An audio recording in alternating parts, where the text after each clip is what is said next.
नमस्कार। आकाशवाणी देहरादून से प्रस्तुत है प्रादेशिक समाचार।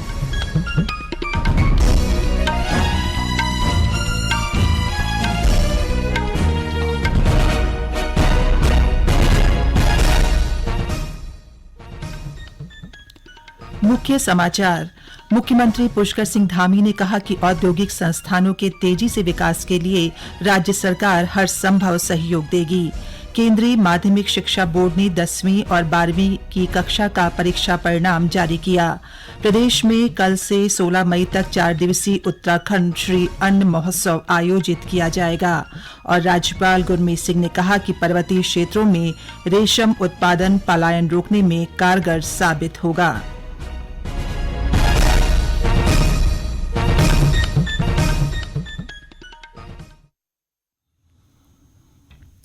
समाचारों के साथ मैं पंकज सनवाल खुलबे। अब समाचार विस्तार से। प्रदेश के उद्योगपतियों की समस्याओं को दूर करने के लिए सरकार औद्योगिक जगत से जुड़े लोगों से लगातार संवाद कर रही है। इस कड़ी में मुख्यमंत्री पुष्कर सिंह धामी ने रुद्रपुर में राज्य स्तरीय उद्योग मित्र समिति के साथ बैठक की, जिसमें औद्योगिक नीति में उद्योगपतियों के सुझावों को शामिल किया गया। इस अवसर पर मुख्यमंत्री ने कहा कि राज्य में जल्द ही इन्वेस्टर समिट का आयोजन किया जाएगा, जिनके ब्रांड एम्बेसडर औद्योगिक जगत से जुड़े लोग होंगे। मुख्यमंत्री ने कहा कि बैठक में जो भी सुझाव प्राप्त हुए हैं उन पर गंभीरता से विचार किया जाएगा। उन्होंने कहा कि राज्य में औद्योगिक संस्थानों का तेजी से विकास हो, इसके लिए राज्य सरकार हर संभव सहयोग देगी। इस दौरान केंद्रीय रक्षा एवं पर्यटन राज्य मंत्री अजय भट्ट ने कहा कि युवाओं को स्वरोजगार के क्षेत्र में आगे बढ़ना चाहिए। केंद्रीय माध्यमिक शिक्षा बोर्ड ने 10वीं और 12वीं कक्षा का परीक्षा परिणाम जारी कर दिया है। छात्र अपना परिणाम बोर्ड की आधिकारिक वेबसाइट cbsc.gov.in और result.nic.in पर भी देख सकते हैं। सीबीएसई ने कहा है कि इस वर्ष के 12वीं कक्षा के परिणामों में लड़कियों ने लड़कों की तुलना में बेहतर प्रदर्शन किया है। लड़कियां 90.68 उत्तीर्ण प्रतिशत के साथ लड़कों की तुलना में 6% से अधिक उत्तीर्ण हुई हैं। सीबीएसई ने बताया कि कुल उत्तीर्ण प्रतिशत 87.33% है। वहीं मुख्यमंत्री पुष्कर सिंह धामी ने उत्तीर्ण होने वाले प्रदेश के सभी छात्र छात्राओं को बधाई और उनके उज्जवल भविष्य की कामना की। प्रदेश में कल से 16 मई तक 4 दिवसीय उत्तराखंड श्री अन्न महोत्सव आयोजित किया जाएगा। कृषि मंत्री गणेश जोशी ने पत्रकारों को आज ये जानकारी दी। इस अवसर पर उन्होंने कहा कि राज्य में मोटे अनाज की खेती को प्रोत्साहित किया जाएगा और सरकार ने मोटा अनाज को बढ़ावा देने के लिए इस वित्त वर्ष के लिए 73 करोड़ रुपए की व्यवस्था की है। कृषि मंत्री ने कहा कि सरकार का उद्देश्य है कि किसान मोटा अनाज का अधिक उत्पादन करें ताकि उनकी आर्थिकी और मजबूत हो सके। उन्होंने बताया कि कल से देहरादून में होने वाला श्री अन्न महोत्सव राज्य के किसानों के लिए मील का पत्थर साबित होगा। कृषि मंत्री ने कहा कि सरकार मोटे अनाज के प्रचार के लिए विशेष प्रयास कर रही है। उन्होंने कहा कि श्री अन्न महोत्सव के उद्घाटन अवसर पर केंद्रीय कृषि मंत्री नरेंद्र सिंह तोमर भी शामिल होंगे। मई को एक श्री अन्न महोत्सव सर्वे स्टेडियम में यहाँ पर आयोजित किया जा रहा है। माननीय मुख्यमंत्री जी व केंद्रीय कृषि मंत्री द्वारा उसका शुभारंभ किया जाएगा। अन्य प्रदेशों के कृषि मंत्री व वैज्ञानिक यहाँ पर आ रहे हैं और इसके साथ साथ हमारी संस्कृति का भी आदान प्रदान हो।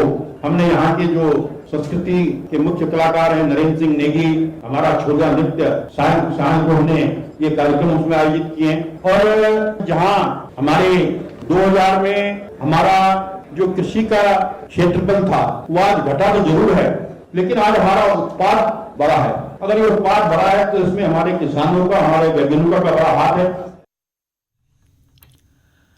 मोटा अनाज को लेकर अल्मोड़ा के विवेकानंद पर्वतीय कृषि अनुसंधान संस्थान में वैज्ञानिकों की गोष्ठी आयोजित की गई।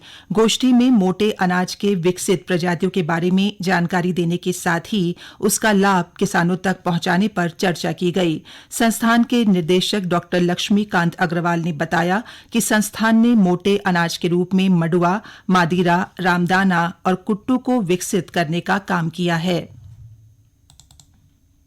मडवे में अभी तक 26 प्रजातियां हम लोगों के संस्थान के द्वारा विकसित की जा चुकी हैं, जबकि मादिरा में 7 प्रजातियां विकसित की गई हैं। रामदाना के अंदर में 2 प्रजातियां विकसित की गई हैं और कुट्टू के अंदर में 1 प्रजाति विकसित की गई है। और इसमें करीब 250 नाली क्षेत्रफल है किसानों के मध्य में, अलग अलग गाँव में उनके खेतों पर इन प्रजातियों का प्रदर्शन किया जा रहा है। साथ ही हम लोग राज्य सरकार के कर्मचारियों को खरीफ सीजन से पहले और खरीफ सीजन के समय में एक ट्रेनिंग देंगे कि इनका कैसे उत्पादन, कैसे इनका रखरखाव और कैसे इनकी फसल सुरक्षा की जानी है।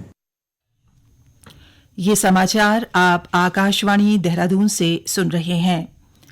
सेना में 4 वर्ष की सेवा पूरी करने वाले अग्निवीरों को रेलवे में भर्ती के लिए कई प्रकार की छूट दी जाएगी। अग्निवीरों को लेवल 1 की नौकरियों में 10% और लेवल 2 तथा उससे ऊपर की नौकरियों में 5% का आरक्षण दिया जाएगा।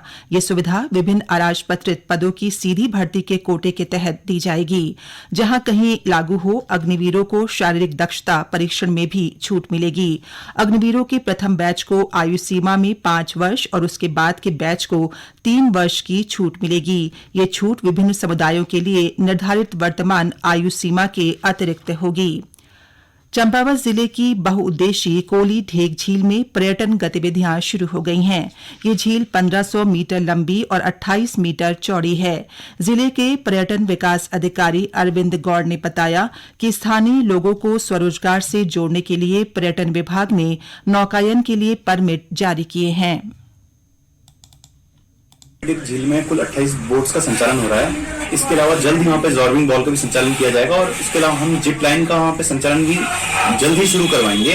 इसके अतिरिक्त अभी हमारे द्वारा सिंचाई विभाग को 20 लाख की धनराशि दी गई है, जिसके अंतर्गत कोलिडे झील में boat stand, ticket counter, jetty और वहाँ पे पार्क का निर्माण किया जाएगा और वहाँ पे पैदल चलने के लिए पूरा वॉकवे डेवलप किया जाएगा। झील में नौकायन के लिए पहुंचे पर्यटकों ने बताया कि कोली ढेक झील प्राकृतिक रूप से बहुत सुंदर है और सुविधाओं के विस्तार होने से पर्यटकों की संख्या में बढ़ोतरी होगी। आज अंतर्राष्ट्रीय नर्स दिवस है। प्रदेश भर के साथ ही टिहरी जिला अस्पताल बौराड़ी और सूरसिंघार नर्सिंग कॉलेज में भी नर्स दिवस मनाया गया। इस दौरान छात्रों ने फ्लोरेंस नाइटिंगेल को श्रद्धांजलि दी और उनके योगदान को याद किया। इस वर्ष ये दिवस अवर नर्स अवर फ्यूचर की थीम पर मनाया जा रहा है। टिहरी जिला अस्पताल बौराड़ी में नर्सिंग सुपरवाइजर महेश प्रसाद उनियाल ने बताया कि फ्लोरेंस नाइटिंगेल ने नर्स के कार्य को अलग पहचान दिलाई। जिला अस्पताल में तैनात निशा मिया ने बताया कि फ्लोरेंस नाइटिंगेल नर्स होने के साथ साथ एक समाज सुधारक भी थी। आज अंतर्राष्ट्रीय नर्सिंग डे के उपलक्ष्य में हम सब लोग यहाँ पर एकत्रित हैं। इस दिन पे जो हमारे फ्लोरेंस नाइटिंगेल थे, उनका आज बर्थ है, तो उनके उपलक्ष्य में हम अपना आज नर्सेस डे सेलिब्रेट कर रहे हैं। इस दिन जितने भी हमारे पास पेशेंट आते हैं, यहाँ पे भी हम लेबर रूप पे काम कर रहे हैं, तो जितने यहाँ पे एएनसी मदर होती है, हम उनको सर्विसेज प्रोवाइड करते हैं। राज्यपाल गुरमीत सिंह ने कहा है कि पर्वतीय क्षेत्रों में रेशम उत्पादन पलायन रोकने में कारगर साबित होगा और इसके लिए विशेष प्रयास करने होंगे। राज्यपाल ने देहरादून स्थित क्षेत्रीय रेशम उत्पादन अनुसंधान केंद्र के वैज्ञानिक डॉक्टर सरदार सिंह से मुलाकात में कहा कि रेशम की खेती करने के लिए किसानों को प्रेरित किया जाए। राज्यपाल ने कहा कि राज्य के रेशम की गुणवत्ता अंतर्राष्ट्रीय स्तर की है। डॉक्टर सिंह ने राज्यपाल को बताया कि प्रदेश में 10,000 लोग रेशम उत्पादन से जुड़े हुए हैं। उन्होंने बताया कि रेशम उत्पादन को बढ़ावा देने के लिए राजमार्गों के किनारे शहतूत के पौधों को लगाए जा रहे हैं, जिससे हरित राजमार्गों के साथ ही लोगों की आर्थिकी भी बढ़ेगी।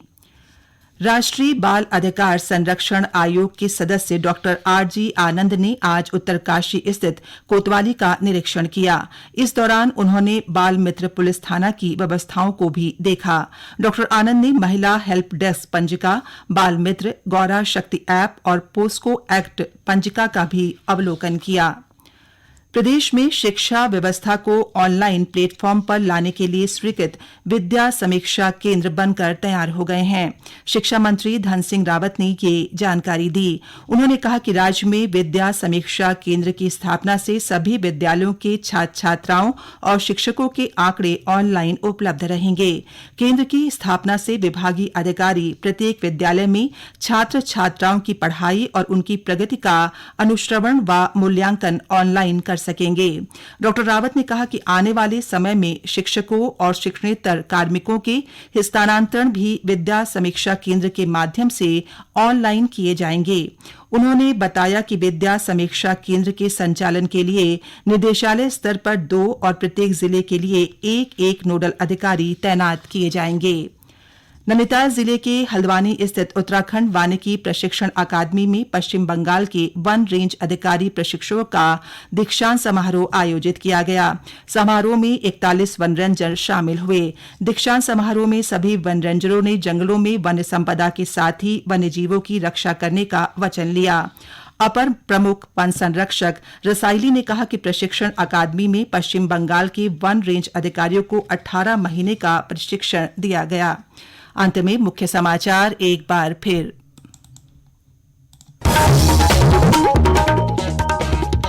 मुख्यमंत्री पुष्कर सिंह धामी ने कहा कि औद्योगिक संस्थानों के तेजी से विकास के लिए राज्य सरकार हर संभव सहयोग देगी। केंद्रीय माध्यमिक शिक्षा बोर्ड ने 10वीं और 12वीं कक्षा का परीक्षा परिणाम जारी किया।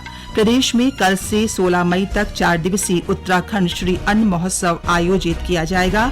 और राज्यपाल गुरमीत सिंह ने कहा कि पर्वतीय क्षेत्रों में रेशम उत्पादन पलायन रोकने में कारगर साबित होगा। इसके साथ ही प्रादेशिक समाचार का ये बुलेटिन समाप्त हुआ। नमस्कार।